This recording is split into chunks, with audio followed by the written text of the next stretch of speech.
I'm so What's excited to chat with you. Thank you for joining me. Thank you.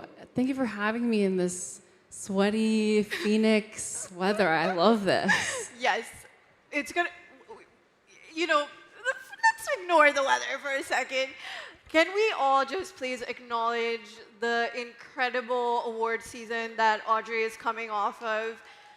K-pop Demon Hunters has won 2 Academy Awards, 2 Golden Globe Awards, 2 Critics' Choice Awards, and your song Golden was the first ever K-pop song to win a Grammy. That is incredible. That's pretty crazy. I'm still processing all of that, honestly. Yeah, you've been on all the Jimmys and all the talk shows. I did all the Jimmys. I did all of them. And yeah, it's been a really surreal 7 months of my life. And it all just happened really fast. I feel like it's been a really transformative time. And a lot of people know you because of K-pop Demon Hunters, but you've been hustling for a really long time. You've been in the music scene. You've had albums out. So let's tell them your story. Let's tell them about how you found your love for music and then activated on it. Yeah, I have been doing this for a long time. I just turned 27. Shout out to my Aries, my fellow Aries out there. Yeah, I've been doing this, I guess, professionally since I was about 19, 20 years old. But it really just started, honestly, I always wanted to be a singer. I wanted to be on Broadway when I was a kid. And eventually I fell in love with the craft of, actually it was Beyonce's Super Bowl halftime, I think 2012, maybe 2013, that really just kind of woke me up into the state of like, I don't want to be on Broadway anymore, I want to be in pop. Mm-hmm.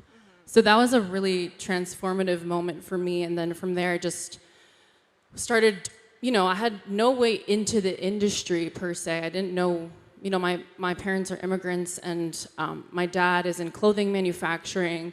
My mom raised us, and I really had no idea. I just started with what I knew, which was putting up Instagram and YouTube covers. I would put a keyboard in my bathroom in the bathtub and just shoot Childish Gambino covers. And from that came meeting Anwar Sawyer, who's the first producer and my first manager, who I ever worked with. And it was kind of just this journey of seeing the next step, having a really big dream and vision for what I wanted to do, but in the moment, just really doing what I knew what to do, what I knew how to do. And then from that, Anwar slid into my DMs when I was 17, and this was kind of pre the era of oh, it's normal to do that. And I was like, who is this creepy man sliding into my DMs? But it turned out he was a producer. He was signed with Rock Nation. He had a family. I went over his house. I made songs with him the first time that we met, and it was just a really, really beautiful relationship that kind of just started my journey in music. Yeah. Yeah, and you also went to NYU briefly, right? And you were playing shows in basements in Brooklyn. Yeah, so I would commute from NYU, take an hour, 2-hour commute up to Orangeburg, New York, and just work all night until 3 in the morning and come back for my classes. It was really crazy time of my life, really transformative. Yeah, that year I learned so much about just the craft of making music. And then how were you actually discovered how did you land the gig of K-pop Demon Hunters? It's crazy because K-pop Demon Hunters was literally, it was such a glitch in the matrix, but also it seems so serendipitous. I had heard from a lot of people that they had recommended me for the project, but actually it was, my most vivid memory was I did South by Southwest in, I believe, 2024. And I did a set. I got off the stage. I was sweating my balls off. And I was like, oh, my God, I did so horribly. And I was so fixated on the fact that I did horribly. But this guy from Sony Animation named Jojo came up to me after that set and was like, I have this project. It's called K-pop Demon Hunters. I think you'd be perfect for it. And my mind was kind of in a different place. I was thinking about how horribly I did on the set. And I kind of dismissed it in my brain, but then the seed was planted there. And then a few weeks later, my team at the time asked me if I wanted to get on a call with this guy, Ian Eisendrath, who's the executive music producer of the soundtrack. And honestly, the reason I did that and took that opportunity first and foremost was alignment of, I didn't know anything about the film besides the fact that I felt so related to its characters, especially as a Korean American first gen. I don't think you really see a lot of stories and projects pitched to you where you genuinely see yourself represented and to see your story represented. So I was just like, wow, I relate to this character. So that was like the reason that I really wanted to do it. And I think it kind of goes to show that when you're aligned with the stories that you want to be a part of telling, a lot of magical things come from that in really mysterious ways, Nobody knew that it would be what it ended up becoming. Let's talk about representation in the entertainment industry. Where do you think it still lacks, and where do you really see, a lot of positive things coming? In terms of representation, you said? Yep. I think we're making strides, I think that art is such an amazing tool in kind of initiating and starting the wave of like seeing people represented in media, entertainment. I think we have to do better. We'll always have to do better. It's a constant and never-ending journey. But I am extremely proud of the fact that to be a part of a project that a lot of people have come up to me and said, my kids are half Korean or they're adopted and they're from Korea, or they just, they are Korean or they're Asian and they finally feel proud to share their culture with other people. I think that's something that I didn't necessarily have growing up, and that's one of the reasons I'm most proud of this project. Of course, like the accolades, the Oscar, all these things are so incredible, but the thing that genuinely I feel in my heart is when kids come up to me and I see that they're really proud, a little prouder to be who they are. So I think that there were a lot of strides, for sure. I do think that now it's about, and it will always be about, also following that up with action in multidisciplinary spaces, not just in media and representation, in culture, but also, this is why I think it's amazing that Forbes is doing something like 30 Under 30, where there are more C-suites with more representation and more founders that represent a diverse perspective. I think these multidisciplinary representation opportunities are really as important as representation in media. What would you want to say to the founders in this room, the people here building the brands of tomorrow, right? They might be running our economy 10 years from now. Some might be our politicians. What would you like them to keep in mind going forward? I would say, the title of this talk is hijacking, and I think I've been thinking a lot about hijacking. I think number one is care about humanity. I do think that when you care about making an impact on people in a positive way, I think a lot of things, if you follow that North Star, they will fall into place. I think the second thing is, hijack. This is a era right now of hijacking where all of the rules are changing from underneath our feet,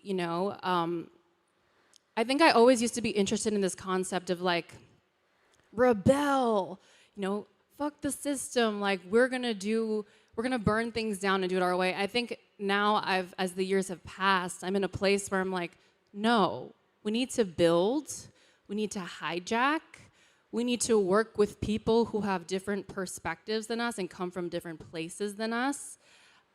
We need to challenge everything that our ego tells us and that we take as fact or that we were taught is right and wrong and who belongs in what box.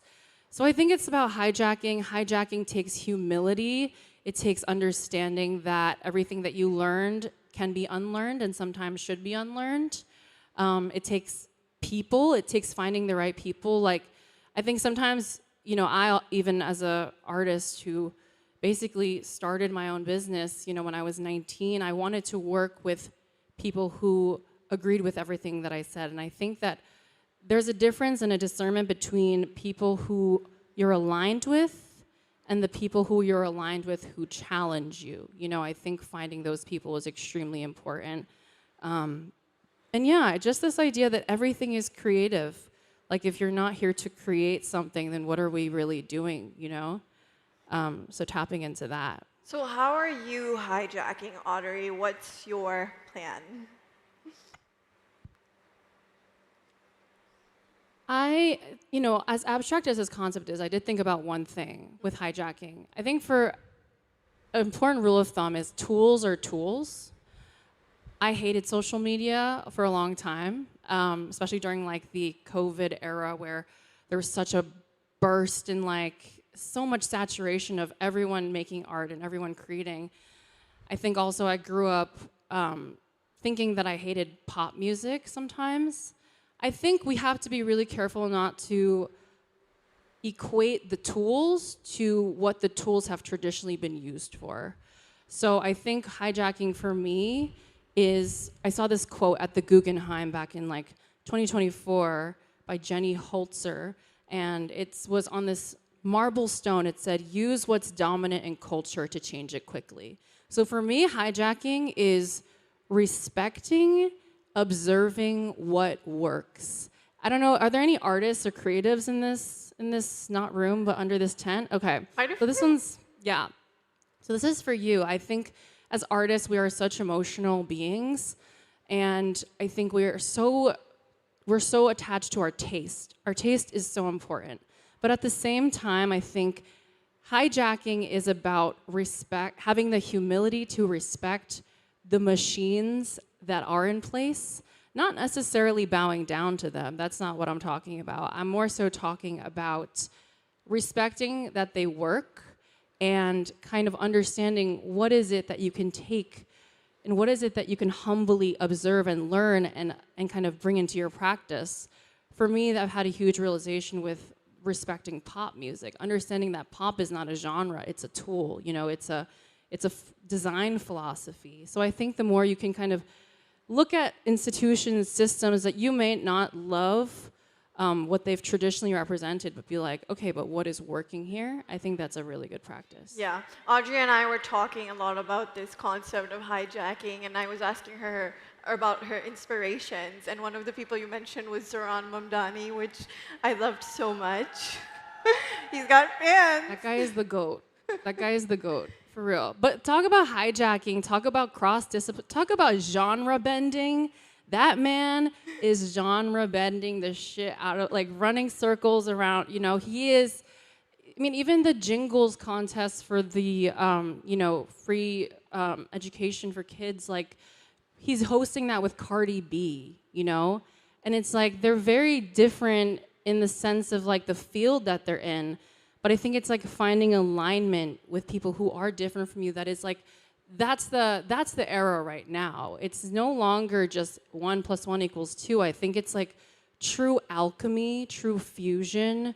It's not enough to just like throw some ingredients in a bowl and be like, this is soup, you know? We have to like simmer it. We have to just be trying new things, you know? Like the evolution is that to me.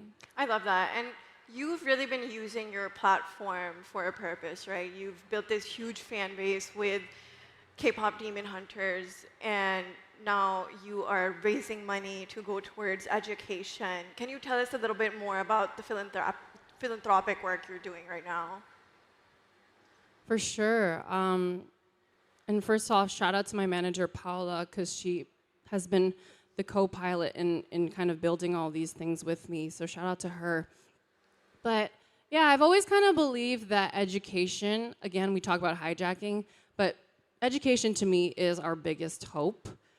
There's so much in this world right now that, as we know, it feels very hopeless. And for me, it's about planting seeds. Education is truly the way. And in that sense, like my last tour, I did a Baby OG Visionary Scholarship for BIPOC women in STEM, pursuing higher education.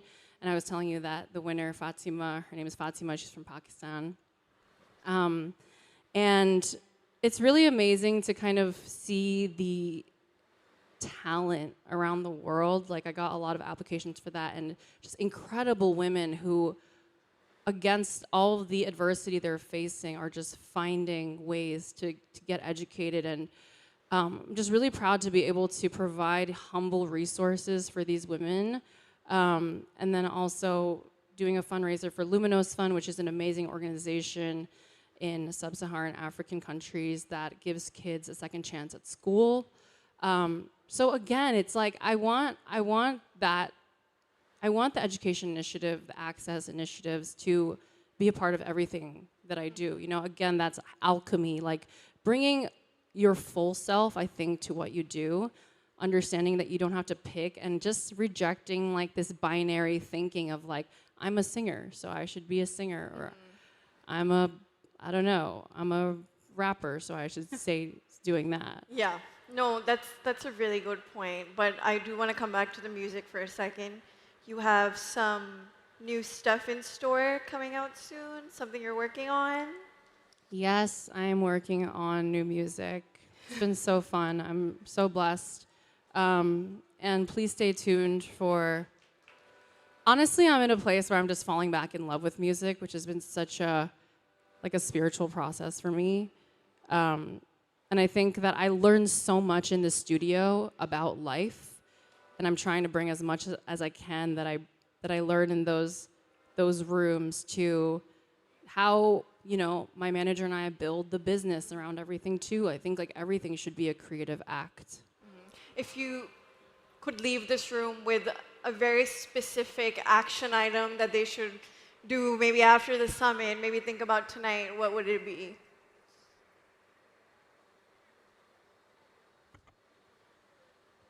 I think one thing that I've really realized is when I think back on my career and I think about all the times that I've really grown a lot, it was a lot of times through